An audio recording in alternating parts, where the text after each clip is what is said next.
जय हिंद दोस्तों, मेरा नाम रुपेश पारुलकर। पहले मैं अपने बारे में कुछ बता दूं। मैं बाय प्रोफेशन एक इंजीनियर हूं और मैं अभी एयर कंडीशनिंग की फील्ड में काम कर रहा हूं। इंदौर से बिलोंग करता हूं। मैं आज आपको एक ऐसे वीर पुरुष के बारे में बताने जा रहा हूं जो कि ना कि सिर्फ उनकी जीवन में उन्होंने संघर्ष किया, बट उनके संघर्ष से हमें इस भारतवर्ष को जो मिला, मराठा साम्राज्य को जो मिला और उनके जीवन से जो हमें सीखने को मिलेगा वह काफ़ी महत्वपूर्ण है। हम कुछ बातें उनके बारे में करेंगे। जैसे सबसे पहले मैं बता दूं कि बाजीराव पेशवा आज हमारा जो टॉपिक है हम उनके बारे में 3 हिस्सों में बात करेंगे। सबसे पहले अपब्रिंगिंग ऑफ द लेजेंड, कैसे उनका जन्म हुआ, किस तरीके से वह बढ़े और क्या उनकी पृष्ठभूमि रही। उसके बाद में इम्पोर्टेंट इवेंट्स, जो उनके हिस्ट्री में इम्पैक्ट करने वाले जो एक बहुत महत्वपूर्ण रहे इवेंट्स, उनके बारे में बात करेंगे। जो जैसे पेशवाई, उनकी जो पेशवाई रही, उसके बाद में पालखेड़ का एक युद्ध था जिसके बारे में हम बात करेंगे। और उसके बाद उनकी जो अनटोल्ड टीचिंग्स है, जैसे उनसे हमें क्या सीखने को मिलता है, उनका एटीट्यूड, उनका वे ऑफ लिविंग लाइफ, जो उनके बारे में हम कुछ चीज़ें जो हमें पता है हम आगे जिसमें बात करेंगे। और उसके बाद में कैसे वो एक अजय योद्धा बने। सबसे पहले मैं शुरुआत करना चाहूँगा अपब्रिंगिंग ऑफ द लेजेंड से, कि वो कैसे बढ़े, कि उनका जन्म कैसे हुआ, क्या उनकी पृष्ठभूमि थी, कहाँ उन्होंने जन्म लिया। तो जो जन्मभूमि, जिस जन्मभूमि में उनका जन्म हुआ उसके बारे में मैं कुछ कहना चाहूँगा। सबसे पहले तो गोदा कृष्णा भीमा यांनी पुनीत केलेला, सह्याद्रीच्या सहस्त्र शिखरी उन्नत झालेला, पश्चिम सिंधू बंधू पाठिली पूर्व असे जामात, विंध्याद्रीच्या उंची लक्षी सातपुड़ा प्रांत। यह मैंने एक वर्णन किया एक ऐसी जगह का जहाँ ना सिर्फ बाजीराव का नहीं, बाकी कई वीर पुरुषों का जन्म हुआ, जो कि जिसमें से हमें कईयों के बारे में आगे जानने को मिलेगा। तो इस तरीके की उनकी पृष्ठभूमि रही, ऐसी जन्मभूमि रही जहाँ उन्होंने जन्म लिया। अब हम उनके थोड़ा पिताजी के बारे में बात करेंगे, जिनका नाम बालाजी विश्वनाथ भट्ट था। उनके बारे में मैं आपको कुछ चीज़ें बताऊं कि वो कोंकण के एक आम इंसान थे।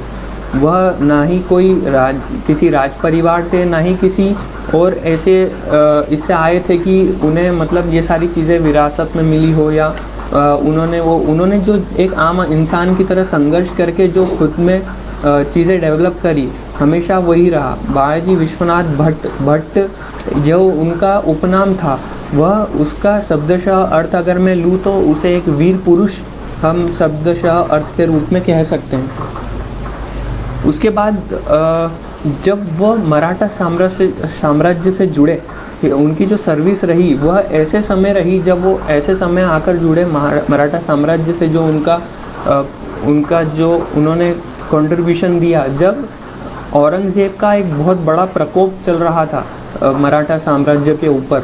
और ना ही सिर्फ मराठा साम्राज्य पे, पूरे भारतवर्ष पे औरंगज़ेब की काफ़ी अत्याचार उसने फैला रखे थे।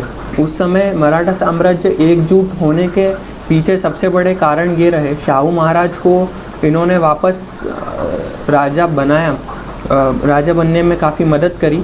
तो इस तरीके से उन्होंने काफ़ी संघर्ष करते हुए मराठा साम्राज्य को एक बहुत बड़ा सपोर्ट हम कह सकते हैं वह प्रदान किया। उनके सिक्के के बारे में एक वर्णन करना चाहूँगा मैं कि उनका सिक्का क्या था। कि श्री शाहू नरपति हर्ष निधान बालाजी विश्वनाथ पंत प्रधान। इस तरीके से उन्होंने पेशवाई में अपना जो कंट्रीब्यूशन था वो देते हुए मराठी साम्राज्य को एक बहुत बड़ी अच्छी नींव प्रदान करी।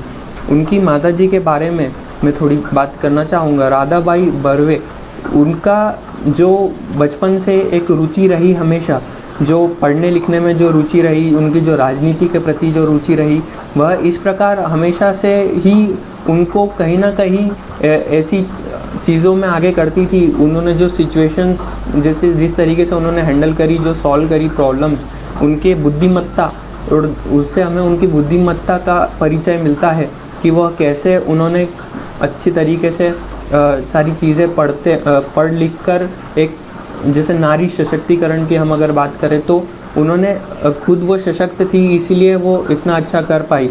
और जिस तरीके से उन्होंने बाजी विश्वनाथ भट्ट के साथ में जब उनका विवाह हुआ तो उन्हें राजनीतिक रूप से भी और सांसारिक रूप से भी जो सपोर्ट एक बना के दिया वह काफ़ी सराहनीय था, जिसका हमें परिचय बाजीराव पेशवा के जो कैरेक्टर बनता है, जो उनका अपब्रिंगिंग हुआ उसमें मिलता है। कि मतलब जैसे जिस तरीके से वह उनका जन्म जो हुआ और जैसे उन्होंने जो उनको शिक्षा जो प्रदान करी जन्म से ही, उस जिस तरीके से उन्होंने उनका लालन पालन किया वह काफ़ी सराहनीय था।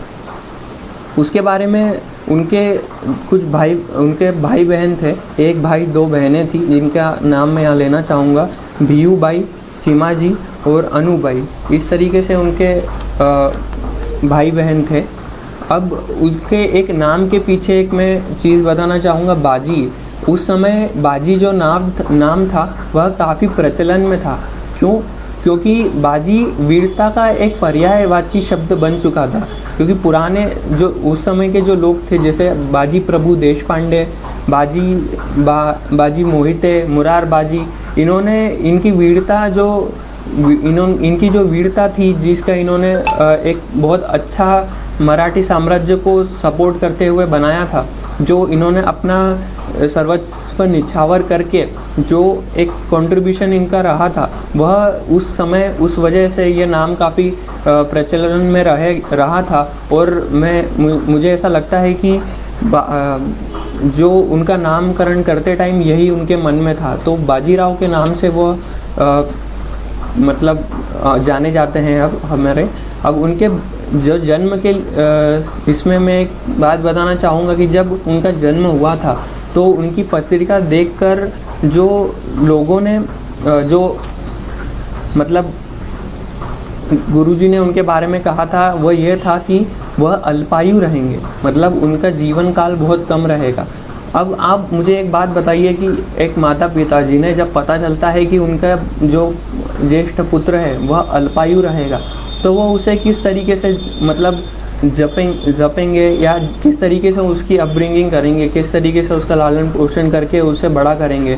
तो यहाँ हमें एक और काफ़ी अच्छा उदाहरण मिलता है इनके माता पिता के बारे में कि मालूम होते बावजूद कि वह अल्पायु हैं, उन्हें एक वीर की तरह मतलब बड़ा किया। मतलब उन्होंने ये ठाना था कि जितना वो जिएंगे कीर्ति स्थापित करते हुए जिएंगे, या जितना उनका जीवन रहेगा वह डर के या इस समय नहीं रहेगा कि कब मृत्यु आके उन्हें दबोच ले या कब उनकी मृत्यु हो जाए, पर वह इस तरीके से जिएंगे कि वह हर क्षण मृत्यु से लड़ते हुए आगे बढ़ते हुए जितना वो जीवन जिएंगे वो कीर्ति स्थापित करते हुए अपने काफ़ी अच्छे से उसका जीवन यापन करेंगे।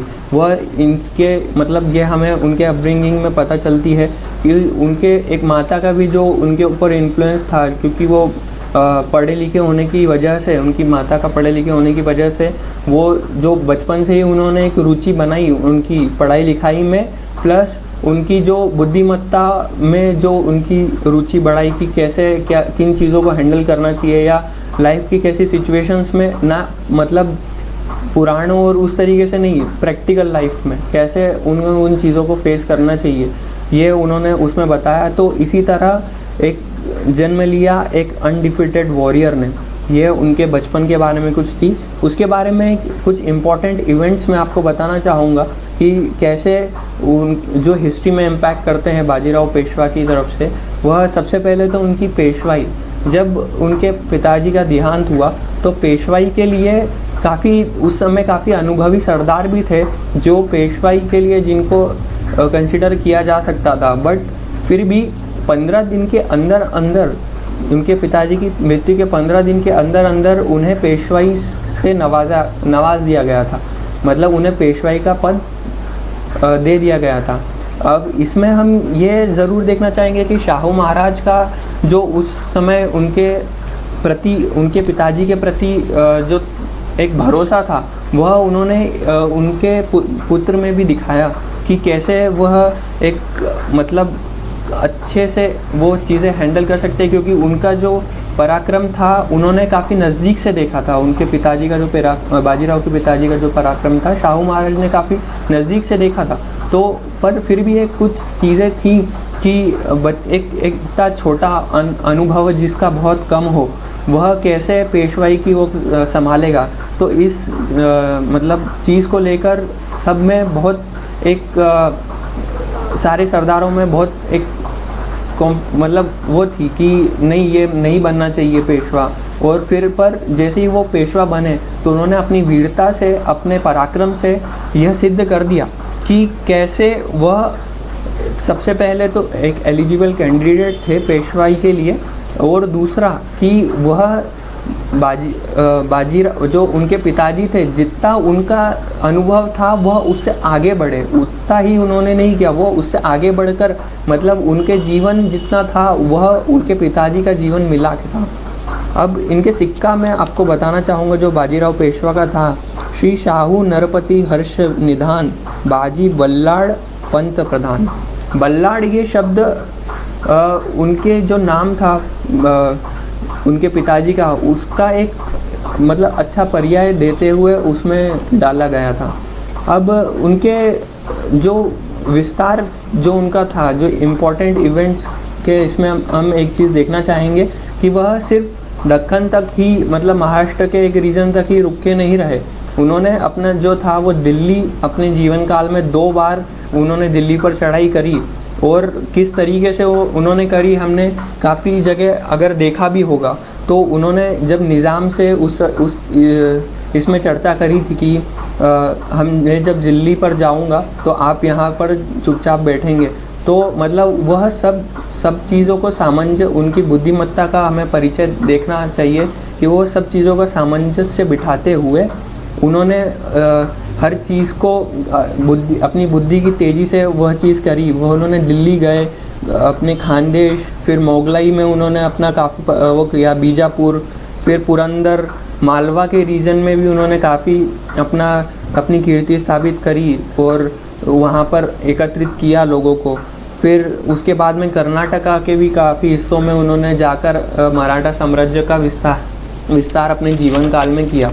अब एक बहुत ही इम्पोर्टेंट जो युद्ध था निज़ाम से, पालखेड़ का युद्ध, उसके बारे में मैं कुछ चीज़ें बताना चाहूँगा आपको कि पालखेड़ का जो युद्ध रहा वह ऐसा एक युद्ध था जिसमें जब युद्ध की शुरुआत तो 6 महीने पहले हो चुकी थी, बट सच में जब 2 सेनाएं जब आमने सामने हुई उसके बीच का अंतराल 6 महीने का था।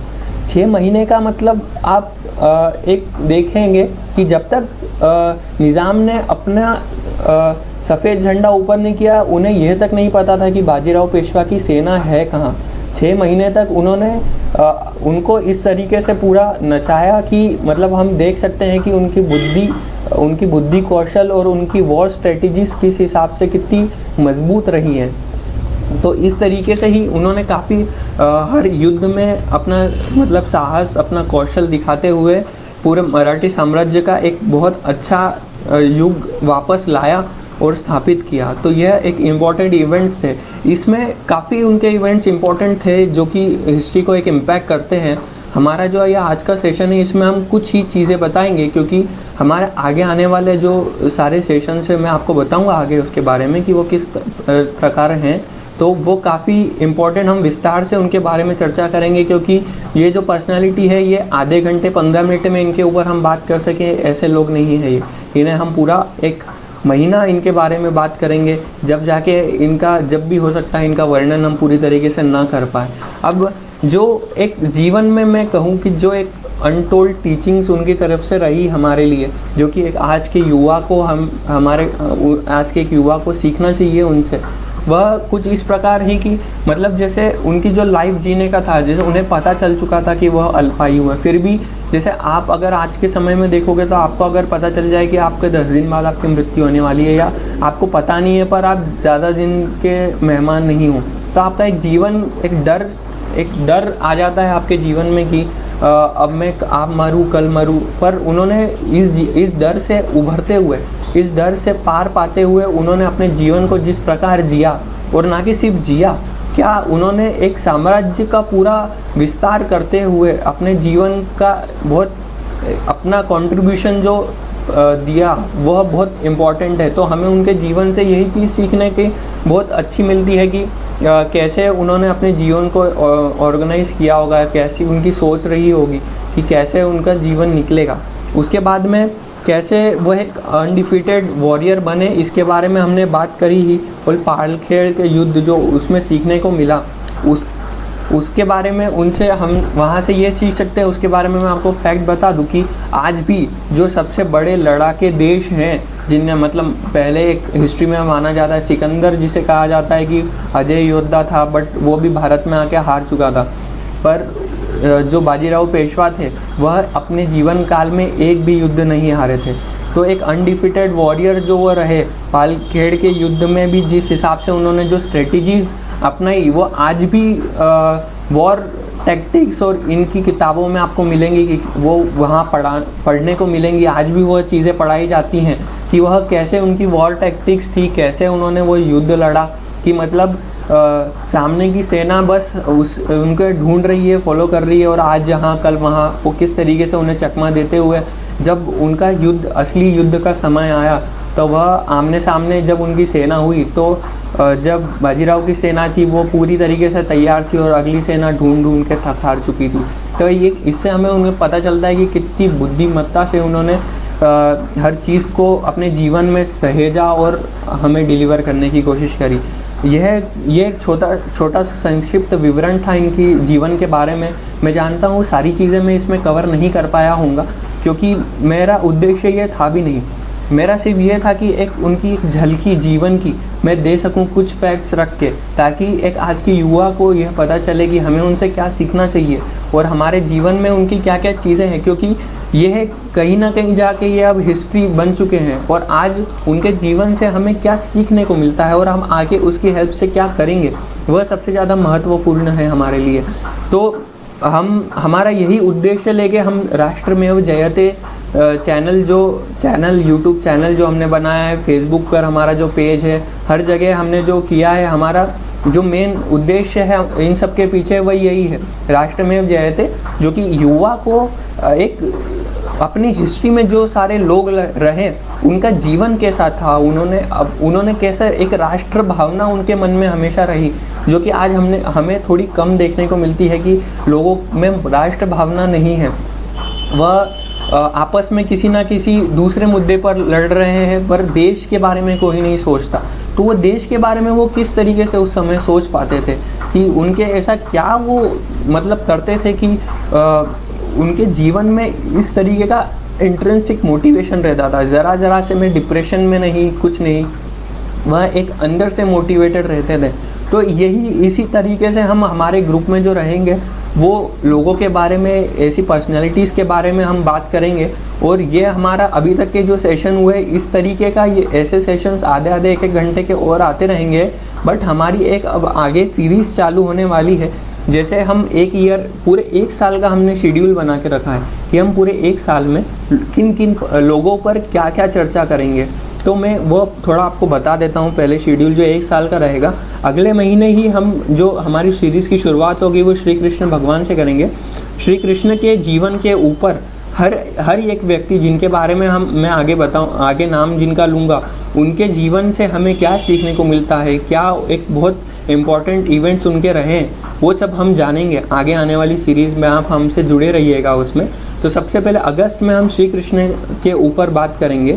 सितंबर में बाजीराव पेशवा, फिर से हम उनसे विस्तार में उनके बारे में बात करेंगे। जैसे मैंने अभी आपको बताया कि कुछ चीज़ें ही मैंने बताई है, तो पूरा एक महीना उनके लिए हम रखेंगे कि उनके बारे में हर उनका चीज़ें बताए। सितंबर में बाजीराव पेशवा के बारे में बात करेंगे। अक्टूबर में वासुदेव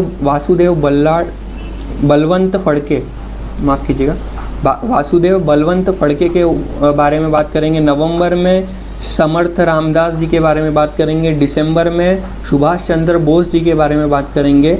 जनवरी 21 में हम स्वामी विवेकानंद जी के बारे में बात करेंगे। फरवरी 21 में हम वीर सावरकर जी के ऊपर बात करेंगे। मार्च 21 में हम छत्रपति शिवाजी के ऊपर बात करेंगे। अप्रैल 21 में हम श्री राम के ऊपर बात करेंगे। मई 21 में हम रानी लक्ष्मीबाई के ऊपर बात करेंगे, जून 21 में हम संभाजी महाराज के बारे में बात करेंगे और जुलाई 21 में लोकमान्य तिलक के बारे में हम बात करेंगे। तो इसमें मतलब ऐसा नहीं है कि इसे हम कहीं ना कहीं किसी चीज़ से जोड़ेंगे, हम इनके जीवन को, हम हमारे साथ में जो लोग हैं, हम जिस तरीके से आपको इनके बारे में जो सारी चीज़ें बताएंगे वह आज के हिसाब से हमें कैसे वो चीज़ों को उनका अनुसरण करते हुए हम जीवन को कैसे सुधार सकते हैं, जो ये हमारे इसमें जो पर्सनैलिटीज़ रही उनका जो कंट्रीब्यूशन लेते हुए वो कैसे हम जीवन में उतार सकते हैं, इन सब चीज़ों के बारे में बात करेंगे। उनकी टीचिंग्स के बारे में, उनकी लाइफ के बारे में, कैसे उनकी लाइफ रही, क्या क्या उनकी लाइफ रही, क्या हम उनसे सीख सकते हैं, इस बारे में हम उनके बारे में पूरी बात करेंगे। और यही हमारा उद्देश्य रहेगा इस ग्रुप के माध्यम से। हमेशा माध्यम या प्लेटफॉर्म कई हो सकते हैं, बहुत अलग अलग तरीके से हो सकता है हम चीज़ों को आपको प्रेजेंट करें, बट हमारा मेन उद्देश्य हमेशा यही रहेगा कि आज के युवा, आज का जो लोग हैं उनमें देश भावना निर्मित की जाए। राष्ट्रमेव जयते, जो कि हमारे ग्रुप का यह नाम भी इसीलिए हमने रखा है कि राष्ट्र सर्वोपरि, सबसे पहले राष्ट्र, फिर उसके बारे में आप सोचें, ताकि हम हमारी पर्सनालिटीज़ की हेल्प से भी और हमारे जीवन की इसमें भी हम ये सारी चीज़ें कर पाएँ। तो जय हिंद। हमसे आप जुड़े रहिए और आगे भी हम इस तरीके की चीज़ें लाते रहेंगे। धन्यवाद।